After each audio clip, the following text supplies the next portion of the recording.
This is a tragedy without precedent in the United States of America.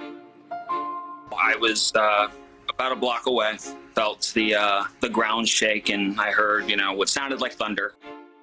So we could hear somebody yelling. So I got a little bit closer, and I could hear that it was a young boy. And he was sticking his arm up through the rubble. I made it clear. I say to the people of Florida, whatever help you want that the federal government can provide, we're waiting. Just ask us, we'll be there. Like, this is not a dream. Like, if it is, like, just disappear and wake me up. Like, I just don't get it. The Surfside community in Miami, of course, still trying to process what happened when a part of a condo building collapsed, seemingly out of nowhere. Yeah, you can see the pictures behind us here. Rescue crews are continuing to search for survivors and answers as to how all of this happened.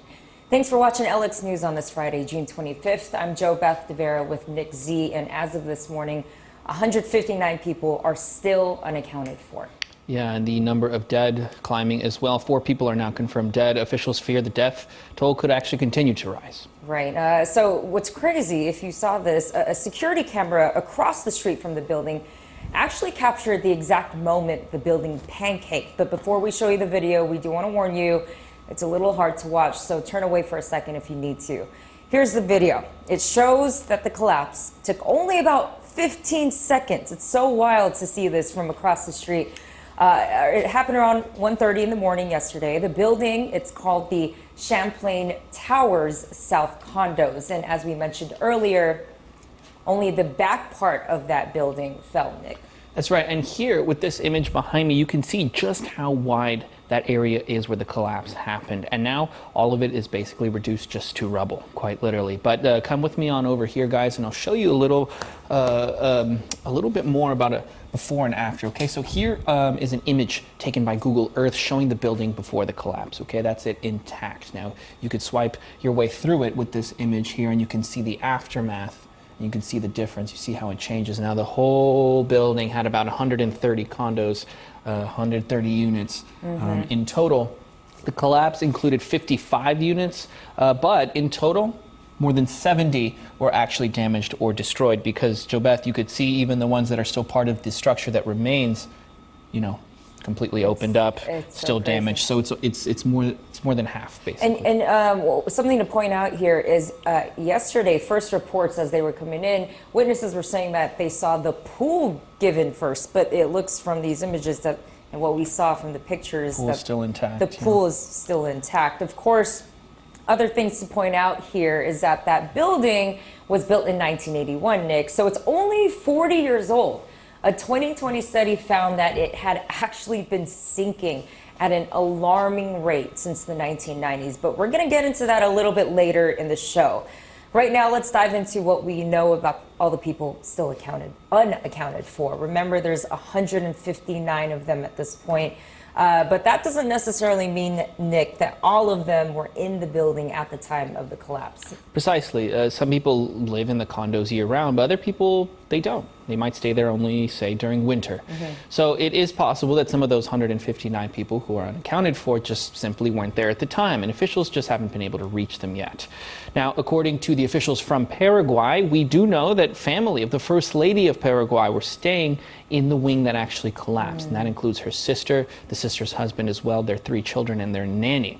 Other Paraguayans are also among those unaccounted for. In fact, the Council General of Israel in Miami said about 20 Jewish people were also in the building. A question that I'm sure is on the top of a lot of people's minds is, could any of those people still be alive amid the rubble? Well, in a press conference this morning, officials made a point to say they're continuing search and rescue efforts. Yeah, previously, the director of Miami-Dade Emergency Management said, quote, everyone who is alive is out of the building, but again, the search is going to continue. Rescue dogs are through all the piles of concrete, searching for any signs of life. Here's video of the rescue crews in a garage under the building. They were using this as a tunnel to kind of go through, cut through the metal, all the debris, and creating something like holes to check for survivors. They also had sonar equipment to try and spot any movement. Crews say that they did hear some sounds, but it didn't appear to be coming from people. Nick?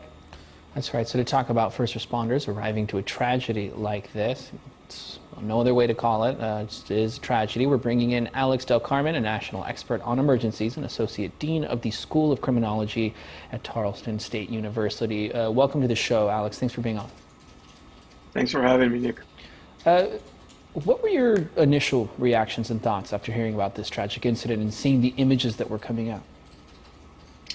You know, it pretty much sums it up by saying it's unbelievable, unprecedented in this country. We have seen, obviously, horror movies before where this kind of stuff happens, but not in real life. And I think most of us were just kind of shaking our heads and wondering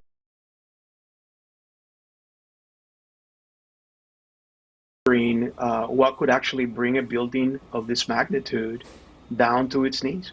Sure, and you bring up a good point, Mr. Del Carmen. And we do hear about tragedies like this happening in other countries. And you said it's surprising to see here. Why is that? Is it because of the building codes that we have?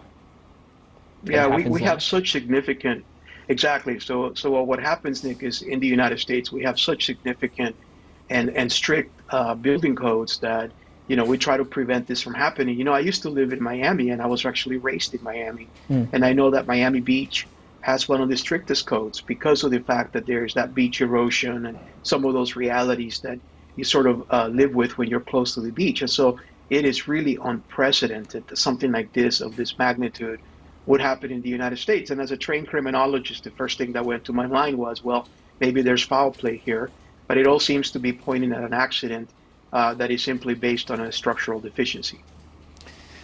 Well, you bring up an interesting point there, and there have been other tragedies where we see buildings completely collapsing, but there was foul play. I think about the OKC bombing or September 11th. But when it comes to rescue efforts and what they're doing now to remove the rubble, do you think we've learned from these previous tragedies, instances where we saw, you know, totally pancake buildings followed by these kind of search and rescue efforts?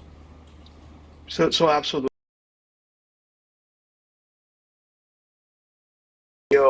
We look at the type of explosion that would have taken place, and I think most of us are of the belief that this was simply a structural deficiency, although we won't rule out the criminal part until all the evidence has been collected. But as far as the search and rescue teams, you know, it couldn't have happened in a quote-unquote better place than Miami, in the sense that a lot of these Miami experts that are there trained in search and rescue have had experiences in Haiti, in Jamaica, in various other parts of the world. And so they know exactly what they're doing. You have the best of the best in the field right now, working 24/7. So there's still hope, right, that they will find someone alive in the midst of it all. All right, so you're bringing up some good things there, but you know, obviously it's never an easy job. But are there any apparent challenges here in this case with the Champlain Towers, with this specific building collapse, that will pose any problems for the rescue efforts on the ground taking place right now? Just, I guess, from the images that we've seen and the conditions there. Well, you know, part of the problem is that when you have a collapse of this magnitude, the actual debris causes what we call a void, which is simply an empty space in between the broken bricks and glasses and whatnot. Sometimes people find those holes, survivors, and they tend to survive in those places, sometimes for a few days and sometimes for a week or so. We've seen that in other parts of the world.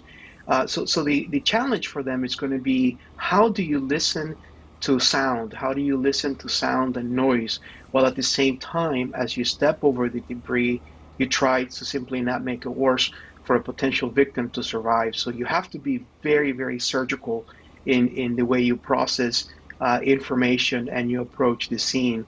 And so it's not just a matter of going out there and removing stones and bricks and whatnot. They have to absolutely know what they're doing so that they increase the possibility of a rescue as opposed to you know, a recovery at that point. Right, we saw firefighters and search and rescue actually taking different entrances. There was that parking garage that we were just showing a minute ago that was giving them different access to parts of the rubble. Why besides canines, because we heard yesterday the mayor talking about how it's difficult to get the canines in at this scene. Besides canines, what are some other tools that they have to see and listen, as you were just talking about, for any potential survivors below? Yeah, so oftentimes we use sonar, which is a listening device. Yeah, and we also use the infrared or thermal devices to see if there's any kind of heat emissions from the ground. We also have used drones in the past when it's sort of a multi-level structural deficiency that, several buildings collapsing. The drone angle gives us a perspective from the air. But really at this point, what they're doing is listening. They're trying to listen via sonar detection mechanisms to see and try to make the distinction between the sound of brick hitting metal versus the sound of a person trying to let rescuers know that they're still alive. And so they have to be very quiet, very careful, very methodical, and very surgical. So even if the collapse happened yesterday, it's been more than 24 hours at this point, but there's still a lot of, I would assume, movement and sounds coming up. Is that what you're talking about when you say that they have to be really quiet? There's still a lot going on under there, even if it seems completely lifeless on the surface in terms of the rubble and the twisted metal and everything. Absolutely. So the debris will take a while for it to settle, and sometimes it takes a few days, sometimes a few weeks. Just imagine what would happen if, say, a wall in your house would collapse, and how long it would take for the dust to settle. And this is the very different scenario where you have, thousands of feet and thousands of pounds of debris combined with the metal, with the humidity, with the beach erosion, all of these contaminants in the air that are sort of affecting the settlement of this particular debris. So you add that to the notion that people that are surviving are weak, probably dehydrated, in shock, and some of them cannot even speak. You have to assume that. So they're trying to make as much noise as they can, although through several layers of concrete, that may manifest in a very slight, very light noise. So they have to be very attentive, and they have to be very quiet and very stealth in their operation. Well, at the beginning of this interview, you called this unbelievable, hard to wrap our brain around all of this. So I hope that we learn something moving forward, if nothing else. Alex Carmen, Associate Dean of the School of Criminology at Tarleton State University. Del Carmen, excuse me. Thank you for being on the show. Appreciate it. Thanks for having me, Nick. We'll be right back.